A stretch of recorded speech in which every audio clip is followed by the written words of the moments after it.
भगवान श्री रामकृष्ण देव के साथ मास्टर महाशय महेंद्रनाथ गुप्त इनके साथ मिलन होता है। आकस्मिक रूप से निकले थे वे आत्महत्या के इरादे से, और आकस्मिक रूप से भगवान श्री रामकृष्ण देव के साथ मिलन होता है। बड़ी शांति प्राप्त होती है मन में, वे आना जाना प्रारंभ करते हैं। उनका आत्महत्या का इरादा बदल जाता है। श्री रामकृष्ण देव के साथ भक्तों की जो वार्तालाप होते थे वे सब वे लिख रखते हैं अपनी डायरी में।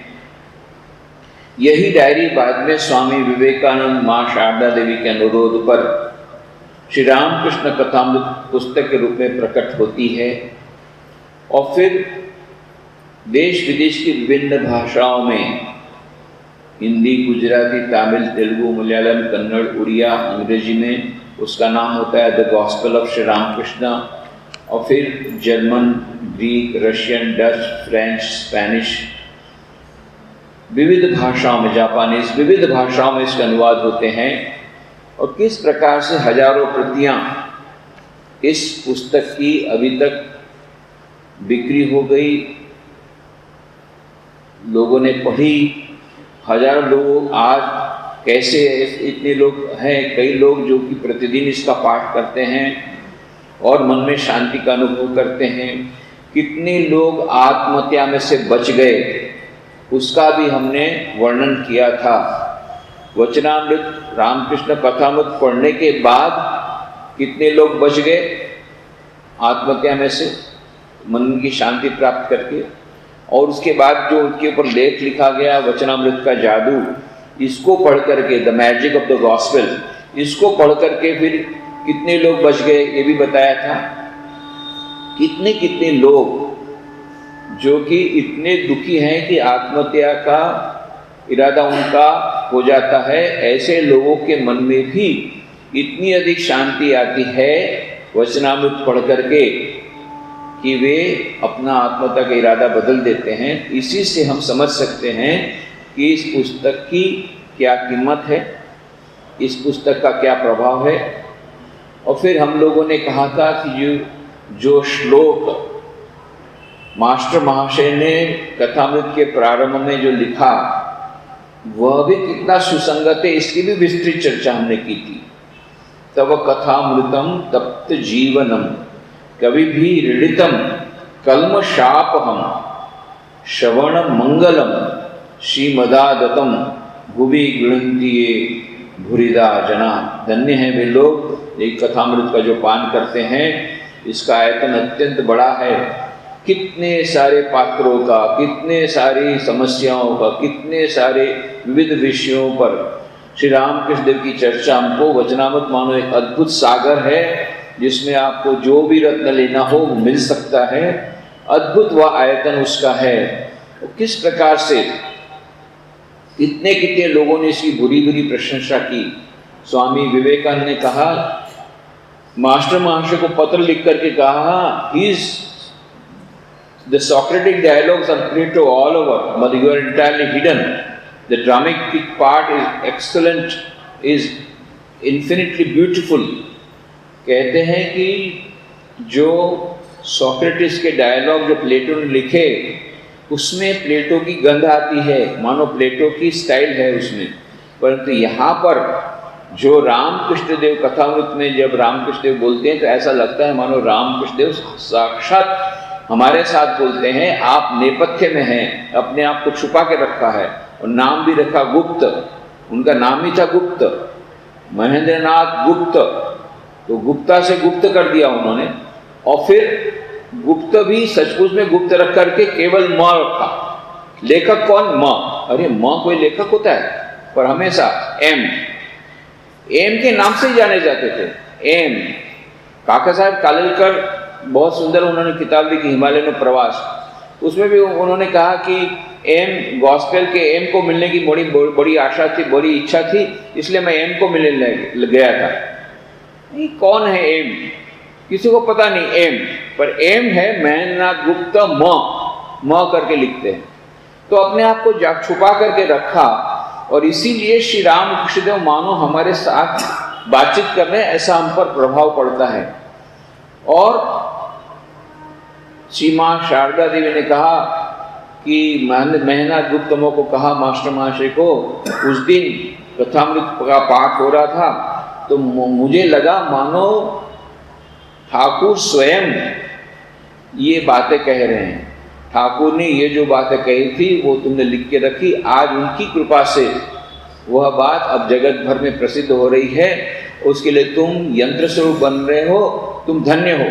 इस प्रकार का आशीर्वाद मां शारदा देवी पत्र के द्वारा मास्टर महाशय को देती हैं। और कितने कितने महान लोगों ने इसकी प्रशंसा की है। एल्डर्स हक्सले ने, महान हिस्टोरियन, उन्होंने उसकी भूमिका लिखी। जब the gospel of Shri Ramakrishna अंग्रेजी में प्रकाशित हुआ, स्वामी निखिलानंद जी ने उसका अनुवाद किया। ट्रांसलेशन एल्डर्स हक्सले ने, उसका फॉरवर्ड एल्डर्स हक्सले ने किया है, जो कि अपने आप में एक बहुत बड़े विद्वान थे। क्रिस्टोफर शूड कहते हैं, if I can use any word for gospel it is the word now, NOW। ऐसा लगता है हमारे सामने पूरी तारीख, समय सब बताते हैं, ऐसा लगता है हमारे सामने हो रहा है। तो कितने कितने लोगों ने बुरी बुरी प्रशंसा की। स्वामी विज्ञानंद जी महाराज ने कहा कि मैंने कितने सारे साधु ब्रह्मचारियों का इंटरव्यू लिए करके पूछा कि भाई कैसे तुम साधु बने, तो क्या था तुम्हारा प्रेरणा, तुम्हारी कहाँ से मिली तुमको? तो कहते हैं अधिकांश लोगों ने कहा कि वचनामृत पढ़ करके आए हैं, कथामृत पढ़ करके आए, अधिकांश। महापुरुष महाराज स्वामी शिवानंद जी ने कहा, जितने दिन तक पृथ्वी रहेगी, सूर्य चंद्र तारे रहेंगे, इतने दिन तक मास्टर महाशय की ये कथामृत की पुस्तक वो अमर रहेगी और मास्टर महाशय भी अमर रहेंगे। और फिर हमने चर्चा करके देखा था कि ये जो वचनामृत का जादू और इसमें उसके जादू जो हैं, क्यों ये वचनामृत इतना अधिक प्रसिद्ध है, और ये वचनामृत का जादू जिसके कारण इतने लोग शांति पा रहे हैं, वो जादूगर कौन है? तो हमने बताया था जादूगर हैं श्री रामकृष्ण स्वयं। और ये बात मास्टर महाशय ने बारंबार बताया कि भाई ट्राम जब चलती है तो ट्राम की अपने आप में चलने में शक्ति नहीं है, वो तो इलेक्ट्रिक वायर जुड़ा हुआ है इलेक्ट्रिक शक्ति से, उसके कारण ट्राम चलती, नहीं तो ट्राम आगे नहीं जा सकती। उसी प्रकार से बोले मैंने नहीं कराया, मैंने कुछ नहीं लिखा है, उन्होंने ही मुझे शक्ति प्रदान की, उन्होंने मेरे पास लिखवाया। और सचमुच में आप यदि वो डायरी देखें, वो डायरी में आपको कुछ समझ में नहीं आएगा, वो कितने जल्दी उस जिस दिन घटना हुई, इतनी बड़ी घटना हुई, कितनी सारी बातें हुई। अब वो डायरी में 8-10 पन्ने में, छोटे छोटे पन्ने में जल्दी जल्दी कितना लिख सकते हैं? उसी दिन लिखना है, कभी कभी सामने लिखना है। और उनकी शॉर्ट हैंड उन्होंने खुद ने अपनी शॉर्ट हैंड बना ली। हमको तो कुछ समझ में नहीं आएगा वो क्या लिखा है, उनको मालूम है क्या शॉर्ट हैंड में लिखा है। इसलिए स्वामी वीरेश्वरानंद जी महाराज जो रामकृष्ण मठ मिशन के 10वें अध्यक्ष थे, उन्होंने पूछा मास्टर महाशय को, ये मास्टर महाशय ये रहस्य क्या है, ये इतनी अद्भुत किताब आपने कैसे लिखी? तो अब उन्होंने कहा कि इसमें मेरा कोई श्रेय नहीं है, मुझे को श्रेय, मैं इसका श्रेय का अधिकारी नहीं हूँ। फिर उन्होंने कहा कि मैंने प्रत्येक दृश्य पर जो डायरी में लिखा था, वो लिखा था, उसको पढ़ करके प्रत्येक दृश्य पर कम से कम 1000 बार ध्यान किया। उस प्रकार से 1000 बार जब ध्यान किया तो श्री रामकृष्ण साक्षात मेरे सामने प्रकट हो गए और उनकी उपस्थिति में मैंने लिखा है। इसमें मेरी कोई क्रेडिट नहीं है, मैं तो यंत्र हूँ, यंत्र स्वरूप हूँ, करने वाले सब वे हैं। और सचमुच में हम देखते हैं श्री रामकृष्ण देव, उन्होंने उनको प्रेरणा दी डायरी लिखने की। एक बार मास्टर महाशय महापुरुष महाराज वो भी बहुत तन्मयता से सुन रहे थे और कुछ लिख रहे थे। बोले तेरे लिए काम नहीं है, अपॉइंटमेंट दूसरा हो गया। मान लो कहने का मतलब वो जो काम कराना था उसका दो अपॉइंटमेंट दे रहा, तेरे लिए जॉब करानी है, हर एक को अलग अलग जॉब है, तेरा काम अलग है, उसका काम। बोले वो अपॉइंटमेंट मान लो हो गया, बोले वो दूसरे काम, उसके लिए दूसरे को रखा है, वो तुम्हारा काम नहीं है। फिर महापुरुष महाराज तो अपॉइंटमेंट क्या, इतने ही नहीं, बीच बीच में पूछते हैं मास्टर में, अच्छा उस दिन क्या बोला था मैंने, तो मास्टर में क्या ऐसा ऐसा, नहीं नहीं नहीं ऐसा नहीं, ऐसा मानो एडिटिंग करा देते हैं, एडिटिंग भी उन्होंने कराया। फिर अभी किताब छपवाने के लिए स्वामी विवेकानंद ने इतना कहा और मां शारदा देवी ने कहा, पहला पार्ट छपाया तो कई लोगों ने बहुत निंदा की मतलब क्रिटिसाइज किया, आलोचना की, तो उनका मन खट्टा हो गया। उन्होंने सोचा बस अब दूसरे पार्ट नहीं निकालने हैं, बाकी के 4 भाग नहीं निकालने हैं, ये सोच लिया उन्होंने। उसी समय श्री राम कृष्णदेव साक्षात उनके सामने उपस्थित हुए। तो चिंता क्या करता है, सब ठीक हो जाएगा। और तब उनको साहस मिला और फिर उन्होंने लोगों की आलोचना नहीं सुन करके एक के बाद एक ये बाद में ये ग्रंथ लिखे। तो शुरू से आखिर तक मानो जादूगर तो श्री रामकृष्ण वही चला रहे हैं, चक्का पूरा वही चलाते हैं। फिर उनका एडिटिंग भी किया, अपॉइंटमेंट किया, एडिटिंग किया, फिर प्रकाशन करने के लिए उनको दर्शन देकर के प्रेरणा दी। और उसके बाद 1933 में फलहारिणी काली पूजा के दिन श्री रामकृष्ण कथामृत के 5वें भाग के अंतिम प्रूफ उन्होंने देखे। अंतिम प्रूफ 5वें खंड का अंतिम प्रूफ उन्होंने देखा। फलहारिणी काली पूजा का दिन था, शाम को जैसे ही अंतिम प्रूफ पूरा हुआ तुरंत माँ मुझे अपनी गोद में ले लो, ठाकुर मुझे अपने पास ले लो, इतना बोल करके शरीर छोड़ दिया। मानो इसी काम के लिए आए थे। काम समाप्त हुआ, उसके बाद 1 मिनट भी उनको रहने नहीं दिया पृथ्वी पर श्री रामकृष्ण देव ने। जहां काम पूरा हुआ, जादूगर ने अपना जादू समेट लिया, यंत्र वापस ले लिया। ये सब बातें हमने कही थी, पर कितनी मूल्यवान बातें हैं कि यह एक किताब नहीं है, यह एक दिव्य योजना। अवतार वरिष्ठ श्री रामकृष्ण देव जो राम थे, जो कृष्ण थे, वे आए इस बार रामकृष्ण के रूप में। यदा यदा हि धर्मस्य ग्लानिर्भवति भारत अभ्युत्थानम धर्मस्य तदात्मानं सृजाम्यहं परित्राणाय साधूनां विनाशाय च दुष्कृतां धर्म संस्थापनार्थाय संभवामि युगे युगे।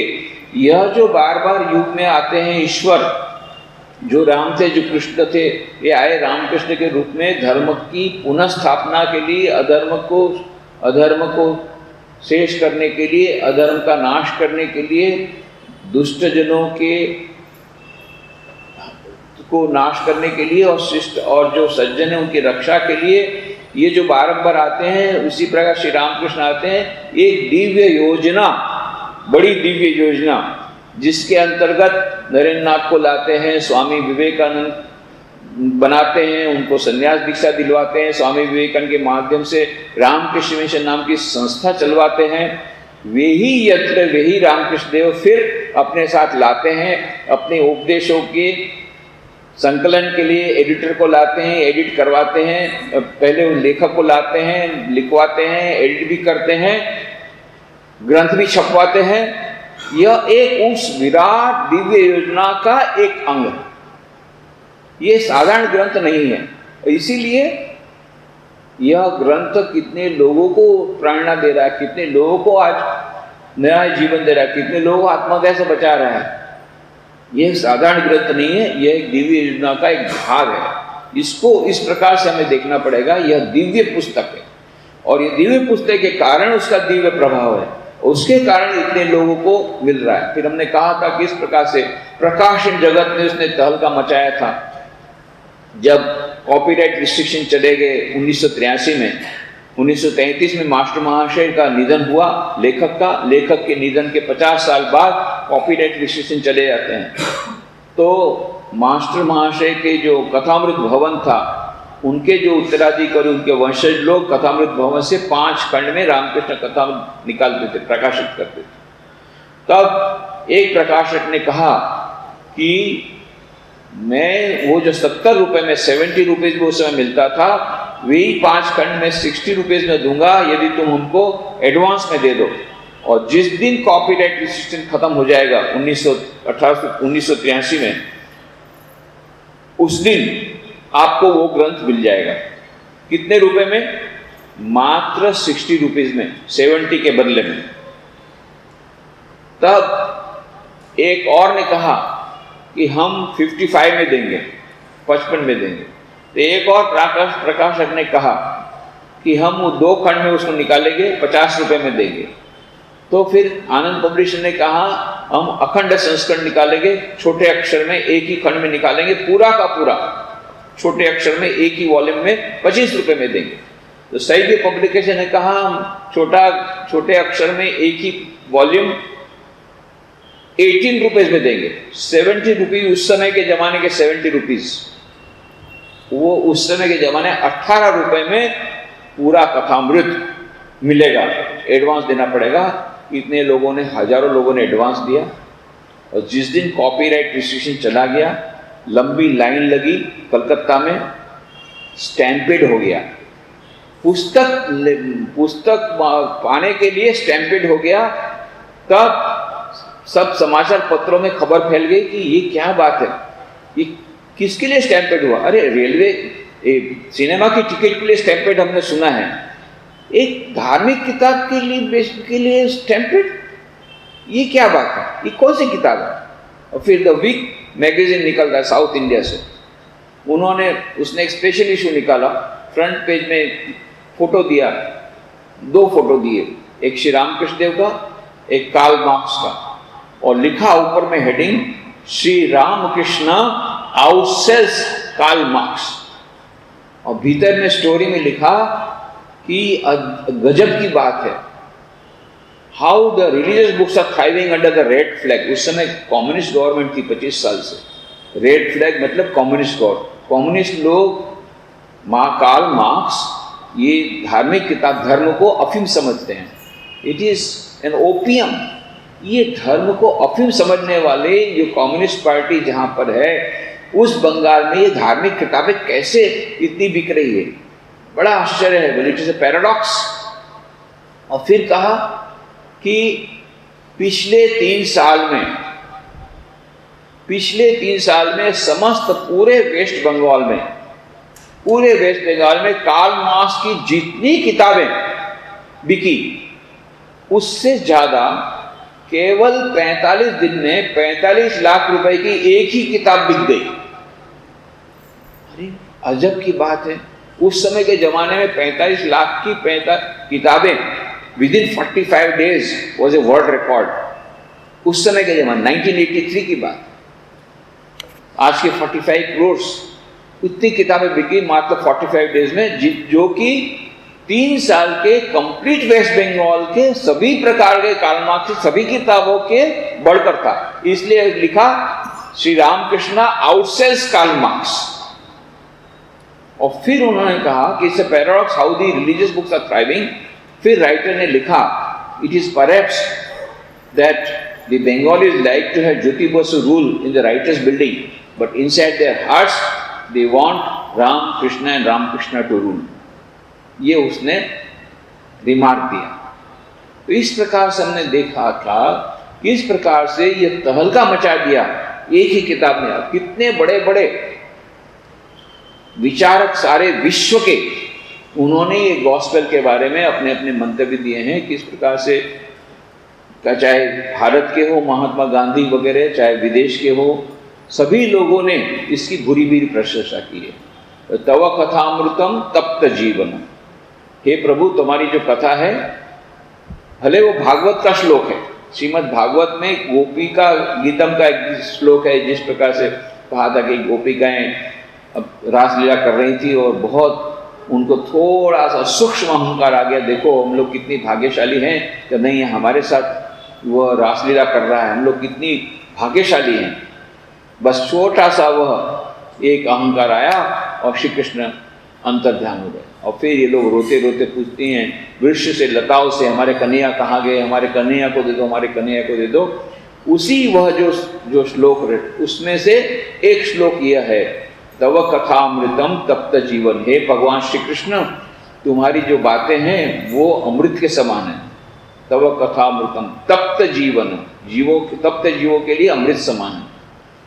कभी भी ऋणित, तव कथामृतम तप्त जीवनम, कभी भी ऋणितम, कल्मशापम, कल्मश को हरण करने वाली है। और कभी ऋणितम माने महान महान विद्वानों उसकी भूरी भूरी प्रशंसा की है। कल्मशापहम श्रवण मंगलम, सुनने में अत्यंत मंगलमय है। सी मदादतम भुवि गृणंती बुरिदा जना। तो यह भले गोपिका गीतम का श्लोक, भागवत का श्लोक, श्री रामकृष्ण कथामृत के प्रारंभ में जो मास्टर महाशय ने दिया वो कितना सुसंगत है, इसकी भी हमने विस्तार से चर्चा की थी। तो इस प्रकार से यह जो वचनामृत, ये कथा वचनामृत हिंदी में उसका अनुवाद सूर्यकांत त्रिपाठी निराला जी ने करके उसका नाम वचनामृत रखा। गुजराती में भी कथामृत है, बंगला में भी कथामृत है, श्री रामकृष्ण कथामृत। अत्यंत बंगाल में कोई ऐसा शायद मकान घर होगा जहाँ पर वो कथामृत की पुस्तक न हो। यहाँ पर हम लोग क्योंकि बंगाल से बहुत दूर हैं, अभी शायद उसका हम लोग उतना महत्व नहीं समझ पा रहे हैं, पर ये धीरे धीरे लोग उसको समझ पा रहे हैं। जैसे जैसे पढ़ते हैं उसमें से अमृत मिलता है। इसीलिए हम लोगों ने यह पिछले 10-12 साल से हम लोगों ने इस पर चर्चा की और 88 परिच्छेद की चर्चा हमने समाप्त कर ली थी। 79वें परिच्छेद की चर्चा हमने शुरू कर दी थी, जिसमें कि रविवार को 7 सितंबर को 1884 को श्री रामकृष्ण देव दक्षिणेश्वर में बैठे हैं। और फिर पहले बात हुई कि वहाँ पर कीर्तन हुआ, पर कीर्तन उतना जमा नहीं, पर बाद में खुद ने श्री रामकृष्ण देव ने गाना गाया और कुंडलिनी वगैरह की भी बातें हुई और सिद्धावस्था कैसे किसको बोलते हैं उसकी भी बातें हुई। सर्वधर्म समन्वय की भी बातें हुई, जहाँ श्री रामकृष्ण देव ने कहा कि धर्मांधता नहीं होनी चाहिए, सबको अपने अपने मत पर चलना चाहिए और दूसरों मतों के प्रति दुराग्रह नहीं होना चाहिए कि सभी लोग मेरे ही मत ग्रहण करें, दूसरे मतों के प्रति द्वेष बुद्धि नहीं रखना चाहिए। ये सब हमने बताया, इसकी सब चर्चा की। अभी श्री रामकृष्ण जरा विश्राम कर रहे हैं। श्यामदास माथुर अपने आदमियों को लेकर कीर्तन गा रहे हैं। सुखमय सायर सागर मरुभूमि भइलो, जलद निहारी चारतकी मरी गइलो। श्री राधा का यह विरह वर्णन हो रहा है। सुनकर श्री रामकृष्ण को भावावेश हो रहा है। वे छोटी खाट पर बैठे हुए हैं। बाबूराम, निरंजन, राम, मनमोहन, मास्टर, सुरेंद्र, भवनाथ आदि भक्त जमीन पर बैठे हैं। गाना जम नहीं रहा है। कोन्नगर के नवाई चैतन्य से श्री रामकृष्ण कीर्तन के लिए कह रहे हैं। नवाई मनमोहन के चाचा हैं। पेंशन लेकर कोन्नगर में श्री गंगा जी के तट पर भजन साधन करते हैं। श्री रामकृष्ण का प्राय दर्शन करते हैं। नवाई उच्च कंठ से संकीर्तन कर रहे हैं। श्री रामकृष्ण आसन छोड़कर नृत्य करने लगे। साथ ही नवाई और भक्तगण उन्हें घेर कर नृत्य करने लगे। कीर्तन खूब जम गया। महिमाचरण भी श्री रामकृष्ण के साथ नृत्य कर रहे हैं। कीर्तन हो जाने पर श्री रामकृष्ण अपने आसन पर बैठे हरि नाम के बाद अब आनंदमयी का नाम ले रहे हैं। श्री रामकृष्ण भावपूर्ण हैं। नाम लेते हुए उर्दू दृष्टि हो रहे हैं। गाना माँ आनंदमयी होकर मुझे निरानंद न करना। उसके बाद फिर गाते हैं, उसका चिंतन करने पर भाव का उदय होता है। जैसा भाव होता है फल भी वैसा ही मिलता है। इसकी जड़ विश्वास है। जो काली का भक्त है उसे तो जीवन मुक्त कहना चाहिए। वह सदा ही आनंद में रहता है। अगर उनके चरण रूपी सुधा सरोवर में चित्त लगा रहा तो समझना चाहिए उसके लिए पूजा, जप, होम, बलि ये सब कुछ भी नहीं। पूजा पाठ कब तक? जब तक कि वैधि भक्ति है।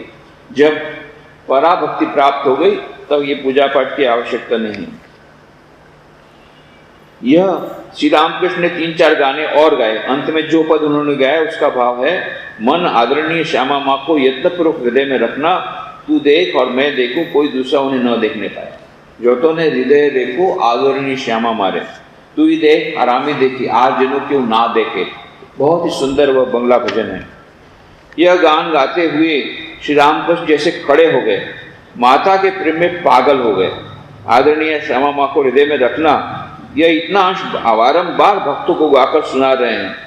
शराब पीकर मतवाले हुए की तरह सबको गाकर सुना रहे हैं। श्री रामकृष्ण गाते बहुत झूम रहे हैं। यह देख निर्जन उन्हें पकड़ने के लिए बढ़े। श्री रामकृष्ण मधुर स्वर में कहा, मत छू। श्री रामकृष्ण को नाचते हुए देखकर भक्तगण उठकर खड़े हो गए। श्री रामकृष्ण मास्टर का हाथ पकड़ कहते हैं, नाचो। श्री रामकृष्ण अपने आसन पर बैठे हुए हैं। भाव की पूर्ण मात्रा है, बिल्कुल मत वाले हैं। भाव का कुछ उपसम होने पर कह रहे हैं, ओम ओम काली। भक्तों में से कितने ही खड़े हैं। महिमाचरण खड़े हुए श्री रामकृष्ण को पंखा झूल रहे हैं। श्री रामकृष्ण महिमाचरण से, आप लोग बैठिए, आप वेद से जरा कुछ सुनाइए। महिमाचरण सुना रहे हैं, जय यजुमान आदि, फिर महानिर्वाण तंत्र की स्तुति का पाठ करने लगे। ओम नमस्ते सतेते जगत कारणाय, नमस्ते चिते सर्वलोकाश्रयाय, नमो अद्वैत तत्वाय मुक्ति प्रदाय, नमो ब्रह्मणे व्यापिने शाश्वताय, त्वमेकं शरण्यं त्वमेकं वरेण्यं त्वमेकं जगत पालकं स्वप्रकाशं, त्वमेकं जगत कर्तृ प्रार्तृ प्रभुत्वं, त्वमेकं परम निश्चलं निर्विकल्पं, भयानां भय भीषणं भीषणानां गतिः, प्राणिनां पावनं पावनानां, महोच्चैः पदानां नियंत्रित त्वमेकं परेषां परम रक्षणं रक्षणानां, वयं त्वं स्मारामो वयं त्वां भजामो वयं त्वां जगत् साक्षी रूपं नमामः, सदेकं निधानं निरालंबमीशं भवाम्भोधिपोतं शरण्यं व्रजामः। श्री रामकृष्ण ने हाथ जोड़कर स्तुति सुनी। पाठ हो जाने पर हाथ जोड़कर उन्होंने प्रणाम किया। भक्तों ने भी प्रणाम किया। कलकत्ते से अधर आए हैं, श्री रामकृष्ण को प्रणाम किया। श्री रामकृष्ण मास्टर से आज खूब आनंद रहा। महीन चक्रवर्ती भी इधर झुक रहा है, कीर्तन में खूब आनंद रहा। क्यों मास्टर? जी हाँ, महिमाचरण ज्ञान चर्चा करते हैं। आज उन्होंने कीर्तन किया है और नाचे भी हैं। श्री रामकृष्ण इस बात पर आनंद प्रकट कर रहे हैं। शाम हो रही है। भक्तों में से बहुतेरे श्री रामकृष्ण को प्रणाम करके विदा हुए। शाम हो गई। दक्षिण वाले के लंबे बरामदे में और पश्चिम बरामदे के गोल बरामदे में बत्ती जला दी गई। कुछ देर बाद चंद्रोदय हुआ। मंदिर का आंगन, बगीचे के रास्ते, गंगा तट, पंचवटी, पेड़ों का ऊपरी हिस्सा, सब कुछ चांदनी में हंस रहे हैं। कितना सुंदर वर्णन। श्री रामकृष्ण अपने आसन पर बैठे भावावेश में माता का स्मरण कर रहे हैं। अधर आकर बैठे। कमरे में मास्टर और निरंजन भी हैं। श्री रामकृष्ण अधर के साथ बातचीत कर रहे हैं। अधर थे डेप्यूटी मजिस्ट्रेट, जैसा आप जानते हैं। श्री रामकृष्ण, अजी तुम अब आए, कितना कीर्तन और नृत्य गाया हो गया। श्याम दास का कीर्तन था, राम के उस्ताद का, परंतु मुझे बहुत अच्छा न लगा। उठने की इच्छा भी नहीं हुई। उस आदमी की बात फिर पीछे से मालूम हुई। गोपीदास के साथ वाले ने कहा, मेरे सिर पर जितने बाल हैं उतनी उसके रखेलियां हैं। सब हंसते हैं। क्या तुम्हारा काम हुआ? पूछते हैं Shri Ramakrishna Dev deputy magistrate other को। अदर डेप्यूटी है, 300 तनख्वाह पाते हैं। 300 रुपया तनख्वाह उस समय के जमाने में। हमको लगा 300 रुपये डेप्यूटी मजिस्ट्रेट, पर याद रखना पड़ेगा ये 1885 की बात है।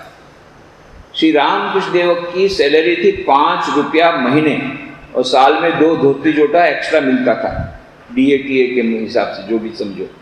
मात्र 2 धोती साल में मिलती थी और महीने में 5 रुपया उनकी सैलरी थी और इनकी सैलरी 300 रुपया। तो समझ जाए कितनी ज़्यादा सैलरी है। अदर डेप्यूटी है, 300 तनख्वाह पाते हैं।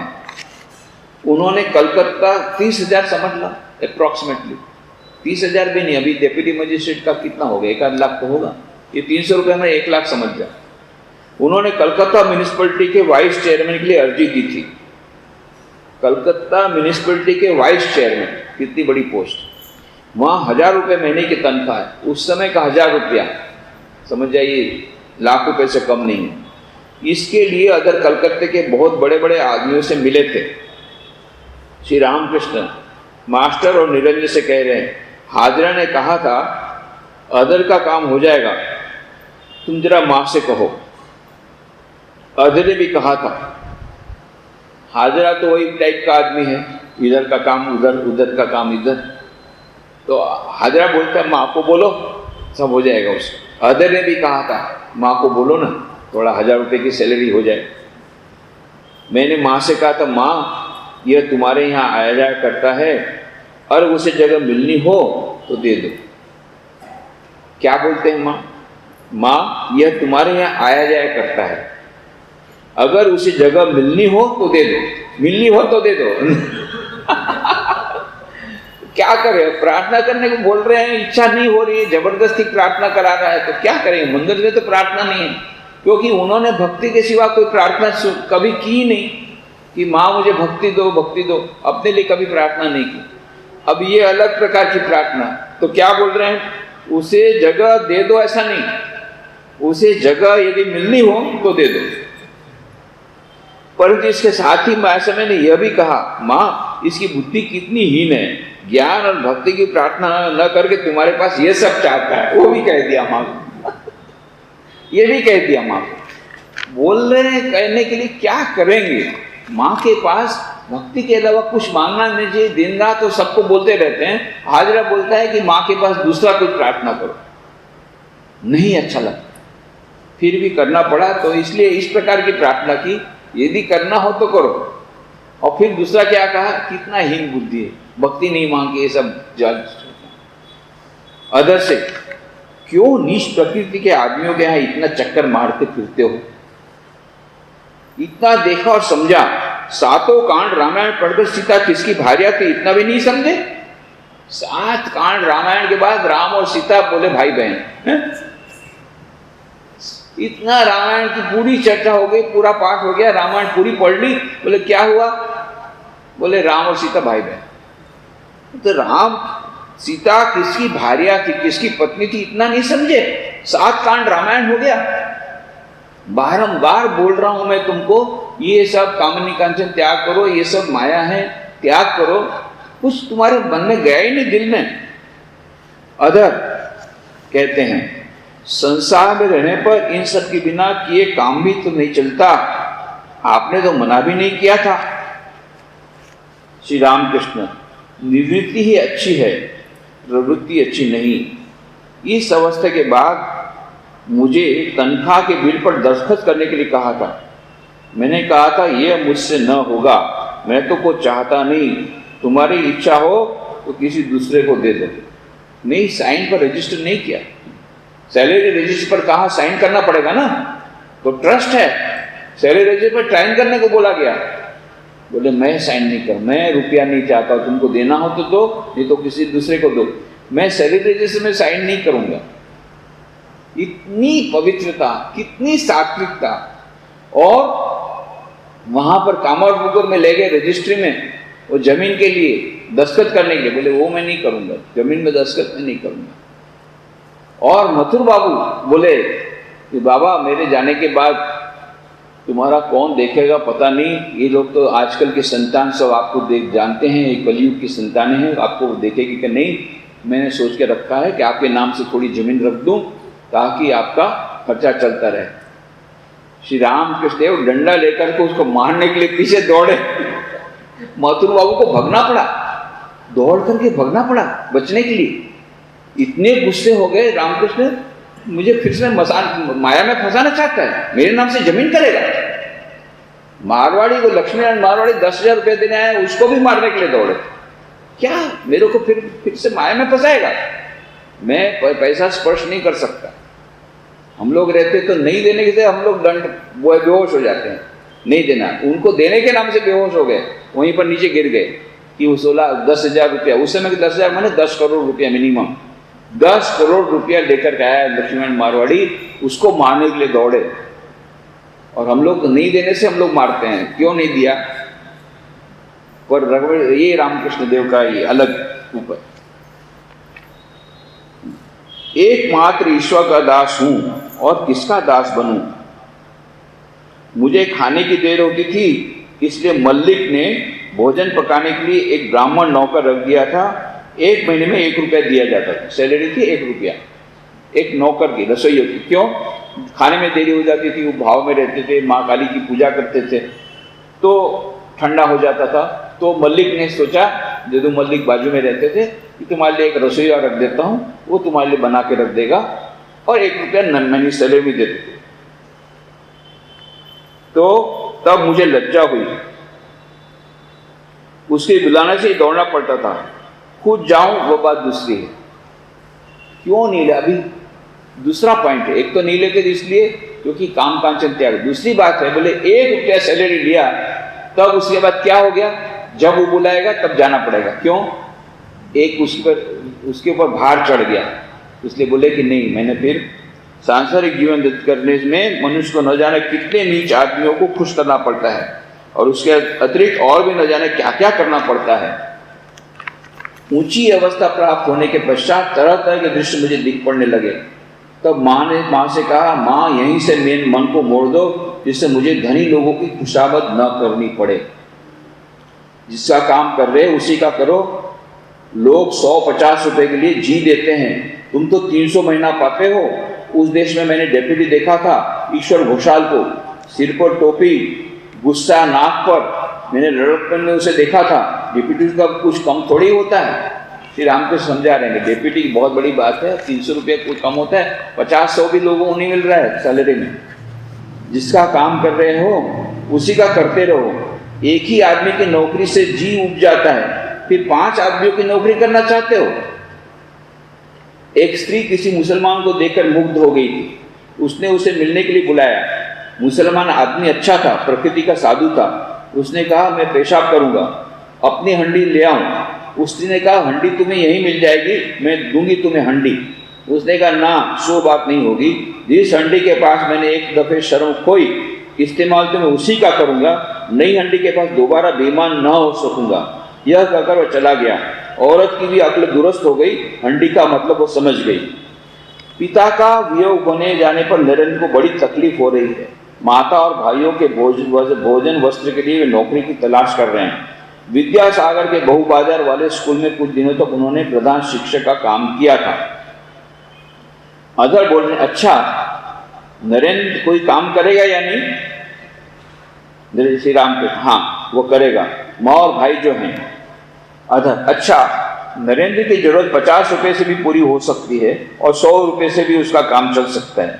अब अगर उसे 100 रुपए मिले तो वो काम करेगा या नहीं? श्री रामकृष्ण को क्रॉस एग्जामिनेशन कर रहे हैं। डेप्यूटी मजिस्ट्रेट है ना भाई, कम तो नहीं है। डेप्यूटी मजिस्ट्रेट का काम ही क्रॉस एग्जामिनेशन करना। श्री रामकृष्ण बोल रहे हैं, अच्छा नरेंद्र को आप इतना पसंद करते हैं, आपका नरेंद्र यदि 100 रुपये का सैलरी के लिए ट्राई करेगा तो आप अनुमोदन करेंगे कि नहीं? मेरे को तो ना बोल रहे हैं 1000 रुपये के लिए। श्री रामकृष्ण कहते हैं, विषयी लोग धन का आदर करते हैं, वे सोचते हैं ऐसी चीज और दूसरी न होगी। शंभू ने कहा, यह सारी संपत्ति ईश्वर के श्री चरणों में सौंप जाऊं, मेरी बड़ी इच्छा है। वे विषय थोड़ी चाहते हैं, वे तो ज्ञान, भक्ति, विवेक, वैराग्य ये सब चाहते हैं। जब श्री ठाकुर मंदिर के गहने चोरी चले गए तब सेजो बाबू ने कहा, सेजो बाबू ने मथुर बाबू, सेजो होता है बंगला में जो मिडल होता है ना, उनके 3 बेटियां थी रानी रासमणी की। तो बड़ी ज्येष्ठा, छोटी कनिष्ठा और बीच वाली है सेजो। तो सेजो बाबू माने मथुर बाबू। सेजो बाबू ने कहा, क्यों महाराज, तुम अपने गहने न बचा सके? भगवान को बोल रहे हैं, तुम अपने गहने नहीं बचा सके? हंसेश्वरी देवी को देखो किस तरह अपने गहने बचा लिए थे। सेजो बाबू ने मेरे नाम एक तालुका लिख देने के लिए कहा था। मैंने काली मंदिर से उनकी बात सुनी। सेजो बाबू और हृदय एक साथ चला कर रहे थे। मैंने सेजो बाबू से जाकर कहा, देखो ऐसा विचार मत करो, इससे मेरा बड़ा नुकसान होता है। अधर, जैसी बात आप कर रहे हैं, सृष्टि के आरंभ से अब तक ज्यादा से ज्यादा 6 साथी ऐसे हुए होंगे आपके समान तो, जो पैसे को इस प्रकार से त्याग करने वाले। श्री राम के क्यों त्यागी है, क्यों नहीं? ऐश्वर्य का त्याग करने से लोग उन्हें समझ जाते हैं। फिर ऐसे भी त्यागी पुरुष हैं जिन्हें लोग नहीं जानते। क्या उत्तर भारत में ऐसे पवित्र पुरुष नहीं है? अधर, कलकत्ते में एक को जानता हूं, देवेंद्र ठाकुर हैं। श्री रामकृष्ण कहते क्या हो, उसने जैसा भोग किया वैसा बहुत कम आदमियों को नसीब हुआ होगा। जब सेजो बाबू के साथ में उसके वहां गया तब देखा छोटे छोटे उसके कितने ही लड़के थे। डॉक्टर आया हुआ था, नुस्खा लिख रहा था, जिसके 8 लड़के ऊपर से लड़कियां हैं, वो ईश्वर की चिंता न करे तो और कौन करेगा? इतने ऐश्वर्य का भोग करके भी अगर वो ईश्वर की चिंता न करता तो लोग कहते धिक्कार है, धिक्कार। निरंजन, द्वारकानाथ ठाकुर का सब कर्ज उन्होंने चुका दिया था। श्री रामकृष्ण, चल रख ये सब बातें, अब जला मत। शक्ति के रहते भी जो बाप का किया हुआ कर्ज नहीं चुकाता, वो भी कोई आदमी है, उसने कौन सा बड़ा बात काम किया है। हाँ, बात यह है कि संसारी लोग बिल्कुल डूबे रहते हैं, उसकी तुलना में ये बहुत अच्छा था, उन्हें शिक्षा मिलेगी। यथार्थ त्यागी भक्त और संसारी भक्त में बड़ा अंतर है। यथार्थ सन्यासी, सच्चा त्यागी भक्त मधुमक्खी की तरह है। मधुमक्खी फूल को छोड़ और किसी चीज पर नहीं बैठती, मधु को छोड़ और किसी चीज का ग्रहण नहीं करती। संसारी भक्त दूसरी मक्खियों के समान होते हैं, और जो बर्फियों पर भी बैठती है और सड़े घावों पर भी। अभी देखो तो ईश्वरी भावों में मग्न है, थोड़ी देर में देखो तो कामिनी और कांचन को लेकर मतवाले हो जाते हैं। सच्चा त्यागी भक्त चातक के समान होता है। चातक स्वाति नक्षत्र के जल को छोड़ और पानी नहीं पीता। 7 समुद्र और 13 नदियां भले ही भरी रहे, वो दूसरा पानी हरगिज नहीं पी सकता। सच्चा भक्त कामिनी और कांचन छू भी नहीं सकता, पास भी नहीं रह सकता, क्योंकि कहीं आसक्ति न आ जाए। इसके बाद बहुत अच्छी अच्छी बातें हैं, परंतु हम लोग यहीं पर समाप्त करें। ओम शांति शांति शांति। हरि ओम तत्सत। श्री राम कृष्णार्पणमस्तु। यहीं पर हम पूरे हमारी रामकृष्ण वचनामृत जो माला 12 साल से चल रही थी, उसका उपसंहार करते हैं।